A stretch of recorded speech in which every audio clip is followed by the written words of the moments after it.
The Gonzaga Bulldogs are still a few weeks away from the big battle against Baylor, but could a marquee matchup with a Big 12 opponent be the perfect time for a school announcement? You are Locked On Zags, your daily podcast on the Gonzaga Bulldogs. Part of the Locked On Podcast Network. Your team every day.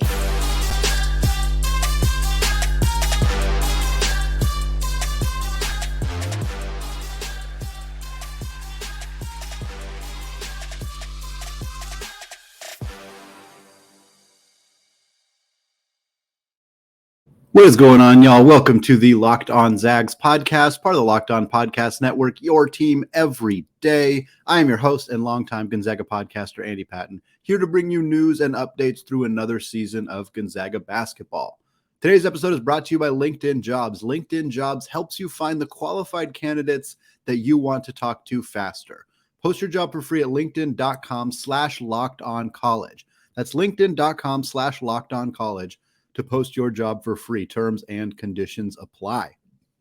All right, we are kicking off the show today with a brief abbreviated version of what we call Andy Locks.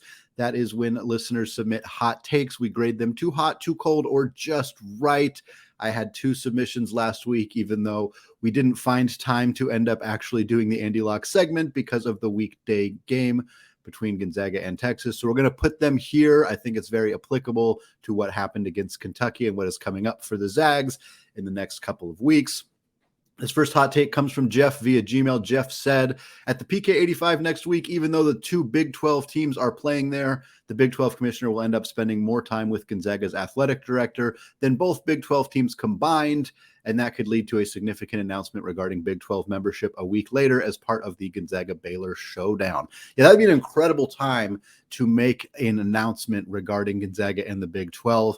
A matchup between Gonzaga and Baylor, kind of the premier matchup of the day, being played at a unique neutral site venue. I don't think this is particularly likely. I don't think the odds of Gonzaga and the Big 12 having progressed to the point where they could make any level of announcement in the coming weeks seems astronomically high to me. I just don't think that it's particularly likely. I know that the USC and UCLA move to the Big Ten seemed to come together somewhat quickly after initial kind of reports about it. It was a bit of a shock, to be honest, and I know that some people might be expecting a similar thing with Gonzaga, but I don't think Gonzaga is really in a big hurry to make any changes at all. Quite frankly, I think that they are in a position where they're going to be a little choosy. They're going to be really feeling out all of the options and exploring the financial impact and the travel impact and what it does to their other programs. Like there's so much at play here. And I think that obviously Gonzaga and the Big 12 have had conversations, and I do believe that this is they are serious conversations. I absolutely believe that. I think that there is mutual interest on both sides. It does seem like they have had continued conversations between Chris Standiford, the AD at Gonzaga, and Brett Yormark, the Big 12 commissioner. And I think that they could potentially progress in those conversations as soon as like this year. But there's just so many factors that need to be at play that are different than like USC and UCLA. They are obviously football programs. They are moving mostly because they're football programs, even though, they obviously have really prominent basketball programs as well. At least UCLA does. But it was a bit easier to take a school that is a similar institutional size and has a football program and move it over to a conference with schools of similar size with football programs. Like it's a little bit easier to kind of make that transition and knock out the budget stuff and kind of figure out how all that's going to work. It's much more complicated with Gonzaga. Gonzaga is a much smaller school. They have less resources institutionally. They're going to be asked to travel a significant distance in a way that, yes, that's true of UCLA and USC moving to the Big Ten, but they have just a much, much bigger overall athletic department budget, a bigger endowment, a football program, which makes all of that entirely different. For Gonzaga, they're going to have to figure out how to make this work financially, and they're going to get a cut certainly from the Big 12, a large chunk of change from the Big 12. It's no doubt in my mind that a move to the Big 12 for Gonzaga is a boost from a financial perspective, a significant boost, but ironing out exactly how it's going to work doesn't seem like something that's going to happen particularly quickly in my mind, just because Gonzaga moving to the Big 12 is so unique as a non-football program. Like the Big 12 is obviously preparing to accept Houston and BYU in coming seasons. Both those programs are not as high level from a football perspective as many of the other programs, even in the Big 12. Like TCU is one of the top programs in the entire country. You know, Baylor was ranked at points this year.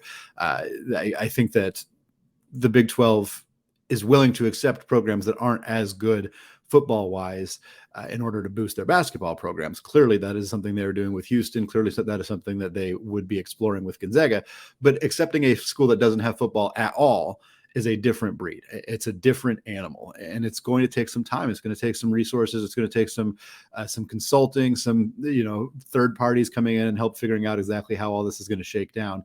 And while I think that ultimately it's possible they come to a resolution that does involve Gonzaga moving to the Big 12, I would be fairly surprised if it happened in that short of a time period. And I also think Gonzaga is going to listen to potential offers from other conferences. Maybe the Pac-12 will finally realize that this is not a commodity they want to just walk away and go somewhere else. Maybe the Pac-12 will come in and engage in some of those conversations. I'm not sure that the Pac-12 could put together an offer that's more appealing than whatever the Big 12 would be able to offer, although they do offer a more reasonable travel schedule geographically. I'm also not sure if the Pac-12 is going to be interested. They haven't showed interest in the past, so there's no guarantee that they will show interest now. Gonzaga could consider the Mountain West, although I think that they will more likely keep their sights set on one of the actual Power 5 conferences or Power 6 conferences, because I think the Big East could still be in play here as well, although the conversation about the Big East has somewhat tempered off in recent years, or in recent months, I should say. But regardless, I think that Gonzaga is in a place where they're not going to be particularly desperate to make a move right now. But I do think the Big 12 is the best option. And if they can come to a resolution, perhaps this is something that could get done fairly soon. By the time Gonzaga plays Baylor, probably not, but fairly soon. All right, next hot take comes from KOC via Twitter DM, who says, Ben Gregg will play more minutes than Efton Reid for the rest of the season. I want to be clear, this was submitted prior to the Kentucky game on Sunday. At the time, it would have looked like a much hotter take. Now, it doesn't even really look like a hot take at all. It kind of looks like a potentially factual statement after what we saw in the Kentucky game. Efton Reid, he came in the game first, as he has. I think he typically comes in around the under 12 media timeout, gives Drew a little bit of a break. But once again, he just didn't look particularly comfortable in the offense. He was committing turnovers. He was committing fouls pretty quickly on the defensive end. We've seen him have traveling issues. We've seen him commit offensive fouls fairly regularly. He just hasn't adapted to Gonzaga's offense yet. I don't think that there's much more to it than that. I don't think that he is not good. I don't think that that's the issue. I think he is talented. I think he is a player who's going to adapt well to Gonzaga's offense when he is more of the focal point offensively. He's just not that right now. The Timmy Reid lineups are pretty ugly and have been pretty ugly every time they've happened this season. It's worth pointing out, as I pointed out on Tuesday's episode, that trying to judge the transfers for how they've acclimated into this offense when Gonzaga's schedule has been more difficult than it has ever been for any other transfer to begin the season, I think is worth pointing out. Like most other transfers didn't have to adjust to Gonzaga's offense while playing teams like Michigan State and Texas and Kentucky. Having said that, Ben Gregg is a more natural fit alongside Drew Timme, at least on the offensive end of the floor. Ben Gregg is still a borderline turnstile defensively, and that is an issue that it needs to change. He's not good on that end of the floor. Reid is better defensively, but if he's going to continue to commit fouls, then it's kind of obsolete, because you can't play defense if you're getting in foul trouble, and if you're putting opponents on the line, you're not actually being all that impactful. So I think Reid has the higher ceiling. I think Reid is going to be the more impactful player long-term for the rest of the season. Ben Gregg playing more minutes wouldn't shock me. I think it's going to be fairly close. I think we'll see both these guys get more of a run as the regular season kind of comes across and we get more into conference games. But for right now, Ben Gregg's probably the more impactful, more productive player to play in this moment. And Mark Few has shown he's very willing to make those adjustments if that's what he thinks needs to be done to get this team a victory. All right, the Zags' needs have been well documented at this point, even though they are 3-1 on the season. For this week's WCC Wednesday segment, we're going to take a look at which players in the conference I would think would be the best fit on this Gonzaga Bulldogs roster. But before we do that, I want to tell you all about LinkedIn. These days, every new potential hire can feel like a high-stakes wager for your small business. You want to be 100% certain that you have access to the best qualified candidates available. That's why you have to check out LinkedIn Jobs. LinkedIn Jobs helps you find the right people for your team faster and for free. It's extremely simple to use. Start by adding your job in the purple #hiring frame to your LinkedIn profile to spread the word that you're hiring. Simple tools like screening questions make it easy to focus on candidates with just the right skills and experience so you can quickly prioritize who you'd like to interview and hire. It's why small businesses rate LinkedIn Jobs #1 in delivering quality hires versus leading competitors. LinkedIn Jobs helps you find the qualified candidates you want to talk to faster. Post your job for free at linkedin.com/lockedoncollege. That's linkedin.com/lockedoncollege to post your job for free. Terms and conditions apply. All right, segment 2, still Andy Patton, still Locked On Zags. Want to thank all of you for making Locked On Zags your first listen of the day. For your second listen today, check out the Locked On Sports Today podcast. From the games that matter the most to the biggest stories in sports, go beyond the scoreboard and behind the scenes with local experts and insights that only Locked On can provide. Locked On Sports Today, available on this app, YouTube, and wherever you get podcasts. All right, folks, for WCC Wednesday today, decided to switch it up a little bit, do something different, look around the conference. There is such an incredible amount of high-end talent in the WCC these days. It has been just staggering to see the performances by individual players. The transfer portal helps with this significantly. We've also seen some teams uptick in their recruiting in a lot of ways. And for Gonzaga, for a team right now that has shown some weaknesses, has shown some areas of concern on this roster, I thought it might be fun to take a look at some of the best players in the WCC, and not necessarily just a list of, hey, here are the 5 best guys, but here are the guys that I think would most be a fit on Gonzaga's roster with the current needs that they have. So I picked 5 guys to talk about. I also picked a lengthy list of honorable mentions, so we can kind of go through those guys quickly. Hopefully an opportunity for folks to watch some of these guys play in some of their games this season before we get into conference play, and just kind of check out the talent that is in this conference. Number 1 for me, the guy I would quickly add to Gonzaga's roster if given the opportunity to do so, is Pepperdine point guard Houston Millett. Millett has been an absolute star since he came to Pepperdine. He was a freshman last year. He's in his sophomore year now. 6'5" combo guard. He plays primarily the point, though, so he would be an oversized point guard for the Zags. So far this season, he's averaging 15 points, 5 boards, 3.5 assists, and most notably, only 1.2 turnovers per game, so would significantly help Gonzaga's assist-to-turnover ratio, which has been quite bad so far to begin the season. He's also shooting 44% from deep and has improved defensively, so a guy who can provide the Zags with basically everything that they need: good ball security, limited turnovers, elite outside shooting. He can create his own shot. He would be the guard on Gonzaga's roster with the ability to just go get a bucket when play breaks down and they need to find something to get a score, a role that Jalen Suggs has filled in the past. Rasir Bolton is kind of that guy for Gonzaga right now, but Houston Millett is a certified bucket getter and would be a really, really nice addition were there an opportunity for him to come to Spokane.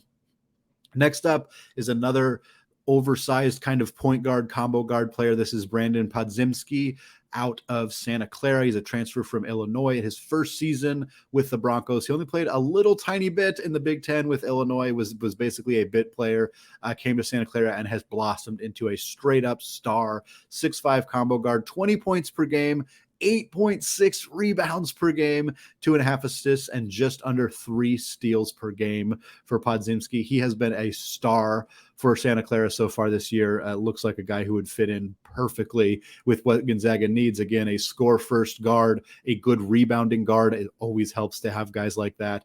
A good defensive guard, 3 steals per game. He's only shooting 47% on 2-pointers, but he's shooting 41% from deep too. So we're talking about knockdown 3-point shooter, high-level scorer, good rebounder, good defensive guard at his size, 6'5". Man, I mean, that fills so many of the needs that Gonzaga has right now. It kind of fills the gap of what we haven't really seen from Malachi Smith just yet. That's the kind of role that I think Podziemski and Millett, frankly, could fill admirably. Both these guys, I think, would start for Gonzaga, to be clear, but I think that they could kind of fill that role that we haven't seen really develop yet on this roster for the Zags. Next up is another Pepperdine player, the only team with 2 guys on it for this exercise. That is 6'7" forward Maxwell Lewis. probably the best NBA prospect in the entire WCC. That includes players on Gonzaga's roster. Maxwell Lewis is a freak. He's 6'7". He's kind of that combo 4-3 hybrid, similar to the role that Corey Kispert played at Gonzaga, the role that Julian Strother is currently playing at Gonzaga. He's averaging 17 points, 6 boards, 4 assists, a block, and 2 turnovers per game. His scoring numbers, efficiency numbers are just ridiculous to begin the season. Obviously, it's a very small sample size. He's shooting 70% on 2-pointers and 58.8% from 3. Obviously, he's not going to maintain a 60% mark from beyond the arc, but last year, his true freshman year with the Waves, he shot 36%. So we're looking at a guy who can knock down threes from the outside, who can stretch the floor, who can play the power forward and the small forward position. He's a little lower on this list only because he's a tiny bit redundant with Julian Strother, but talent-wise, he's probably the most talented basketball player in the WCC that's not on Gonzaga's roster, and you would be foolish to not find a way to play him on Gonzaga's roster, even though, again, with Julian Strother and with the emergence of Anton Watson, he's a bit redundant, but he's such a good scorer, such a good outside shooter, and just a good athlete that it would be really nice to have a player like him on Gonzaga's roster. You can never have too many guys like that.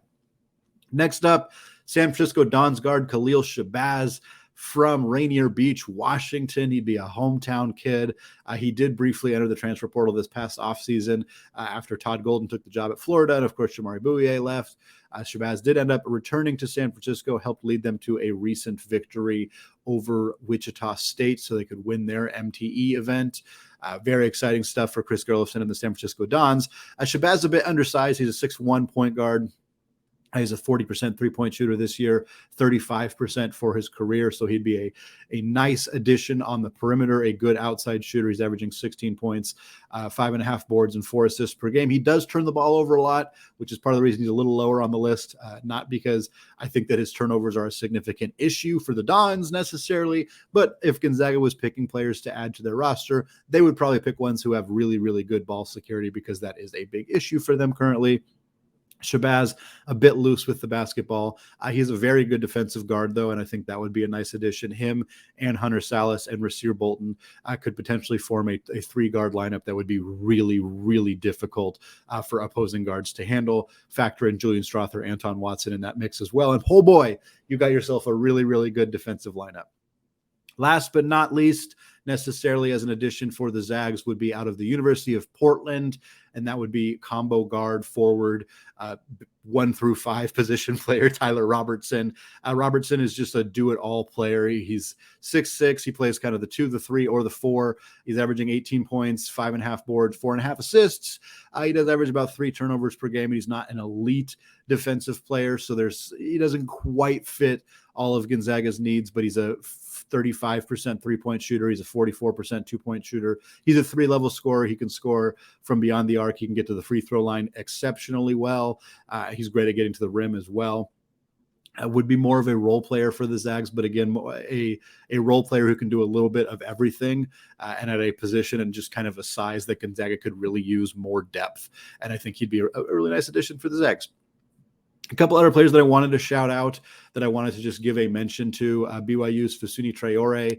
He's kind of their undersized power forward, but a guy that I think could be a really nice addition for the Zags. Josh Kunin, who is probably the least impressive from a statistical perspective of the players listed on this kind of group here, but Kunin is a 6'9" stretch 4 for San Francisco, knocked down 53 pointers last year, knocked down 4 or 5 of them in the Wichita State game very recently, a guy that I think could significantly impact Gonzaga just by being basically a beefed up, more advanced version of what Ben Gregg is expected to be.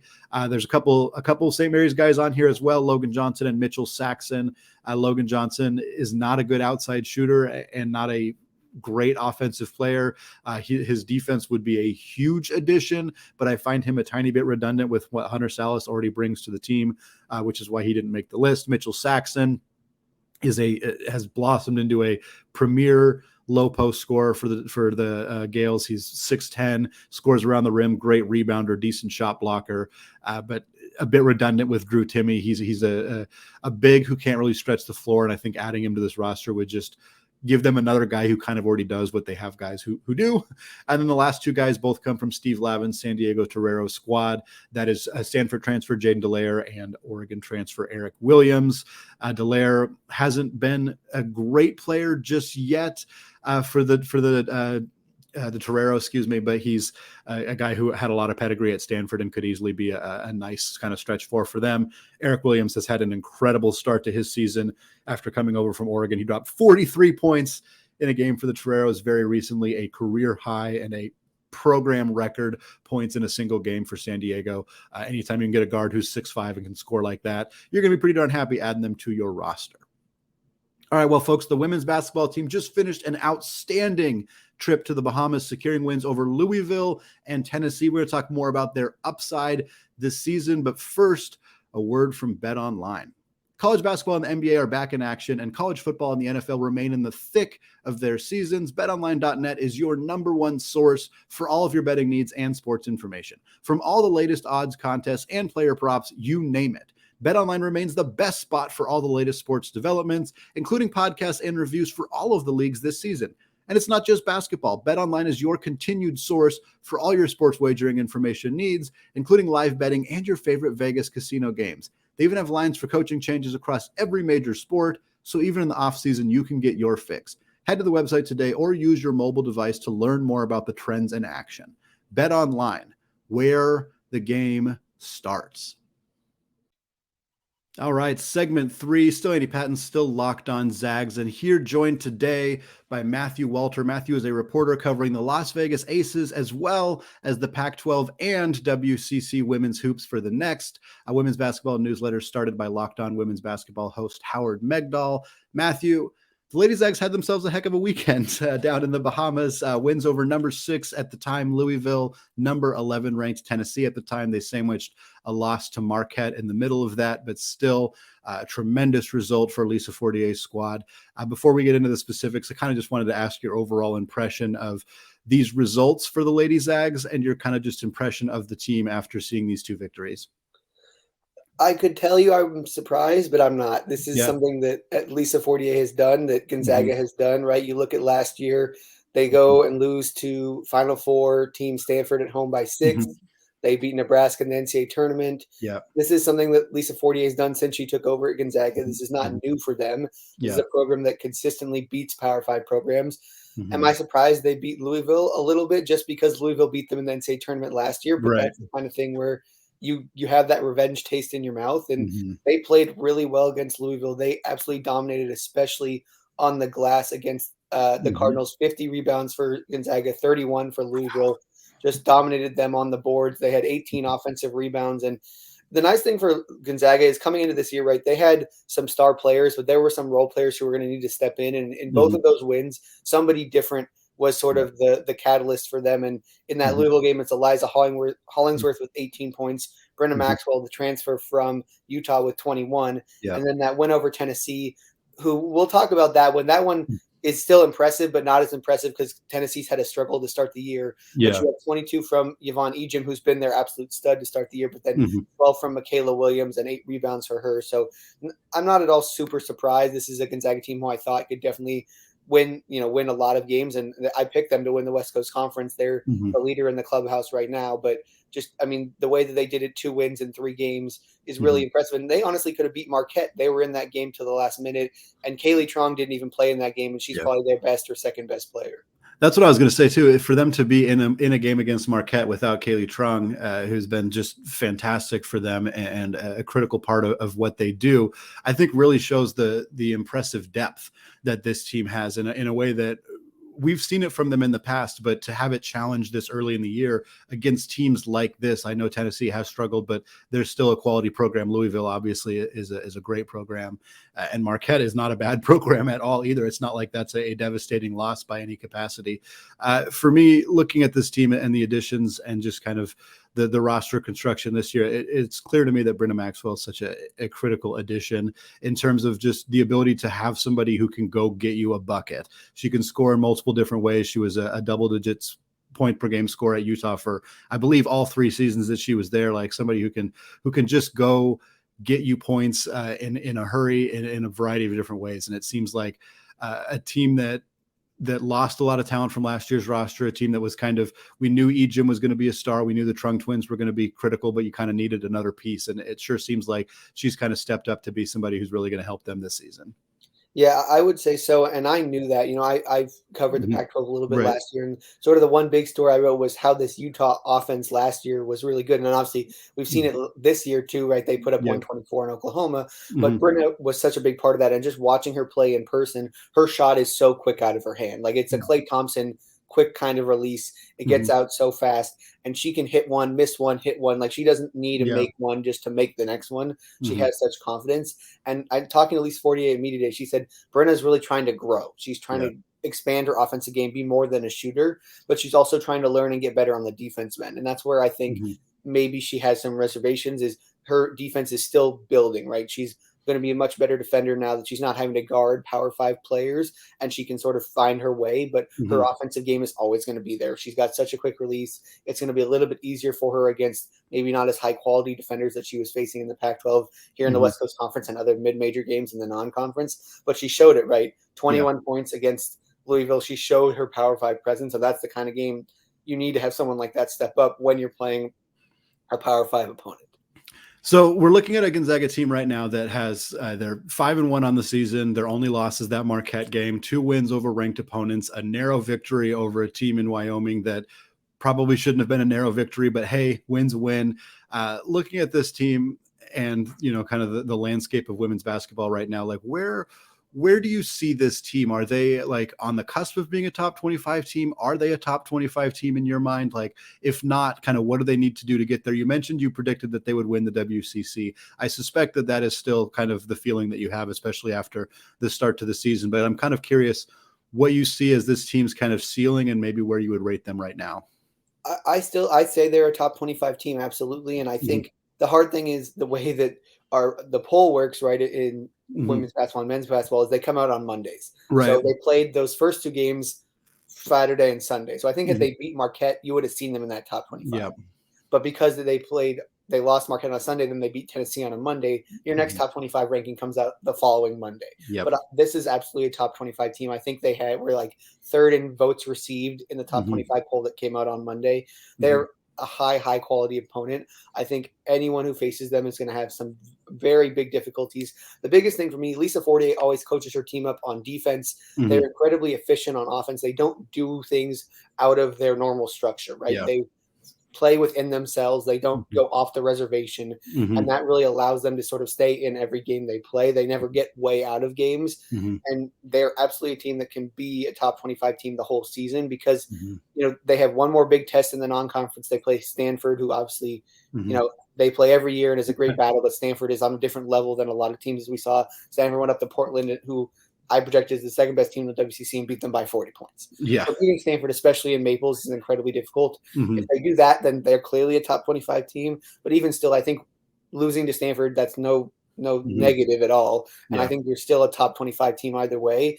And now you're right. I think they really did prove that they're the class of the WCC. I did say this in the preseason. It's probably the most wide open the conference has been. So there definitely is other teams who are going to say this might be our year because there are some, some of those normal stalwarts, mainly BYU is on a downtrend. Yeah. But Gonzaga is still the class of the conference. They've shown that for years. And based off of this early tournament and some of their wins, they're clearly going to have people are going to have to come to beat them. They're not going to have to prove it to anybody. Let's talk about that Stanford game because that's obviously the biggest game for Gonzaga every single year. We love at BYU. That's always a fun one. Unfortunately, might not be as fun this year just because BYU, like you mentioned, is a bit on that downtrend. But this Stanford game has been kind of a staple for the women's team for many years, and they always keep it close. Like you said, I thought that was a great point about Coach Fortier. They're so rarely going to get blown out. It's just not the way that their style is, and they make Stanford sweat every single year. It feels like this is an incredibly good Cardinal squad. We've learned a lot about this women's team for Gonzaga already in the early part of the season. Knowing that it's a really uphill task to win on the road against a team like Stanford, I am curious how you think that game might go and what it might tell us about the Zags regardless of outcome. Well, I think the way it's going to go is can Gonzaga, who has limited post experience outside of Ejim, deal with probably the best post group in the entire country, with Cameron Brink, who showed on Sunday against South Carolina, having 25, scoring at all 3 levels. You've got Kiki Iriafen, who's been absolutely growing as a sophomore player. Haley Jones, who's a point forward, but 6'1", big guard. But where Gonzaga, I think, has the advantage is in the guard play, right? The Tong twins and Brynna Maxwell probably are as good, if not maybe better, because Stanford is down at the guard spot. So it's, can the other posts guard against Brink and Iriafen and all the posts that come in off the bench for the Cardinal? Whether Gonzaga wins or loses, I think even just going to play Stanford and keeping it close, right? That's a net ranking win. Absolutely. You're looking for net ranking wins in the non-conference. They've got a bunch of them already by playing quality opponents and beating quality opponents. Just going on the road to play Stanford, as long as you don't lose by 40, you're getting a net ranking win. And Gonzaga at this point, with these wins they already have, I think even if they were to lose the conference tournament, is still an NCAA tournament team and an at-large bid. But playing Stanford tough, Gonzaga is putting them in a situation where they could be a 7 seed, a 6 seed, and maybe pull an upset in that second round and get to the Sweet 16 because they put themselves in a good position to go and beat somebody. And they've proven they can beat anybody by beating Louisville, by beating Tennessee. And, if you hang around with Stanford, who's probably a number 1 seed, then you're in a good spot that you're going to build confidence in your team that you can go and beat anybody on their home floor. Well, Matthew, thank you so much for taking the time to come on the show today to talk a little bit about the women's basketball team, help preview this really exciting matchup against Stanford. I'm excited for a conference play to get started and hoping we can chat again soon. Awesome. Thank you, Andy. I appreciate the time. All right, that's going to do it for me today. Thank you so much for making Locked On Zags your first listen of the day. Really fun stuff coming up this week with the PK85. Don't miss it. Check out the show wherever you get podcasts, and go Zags.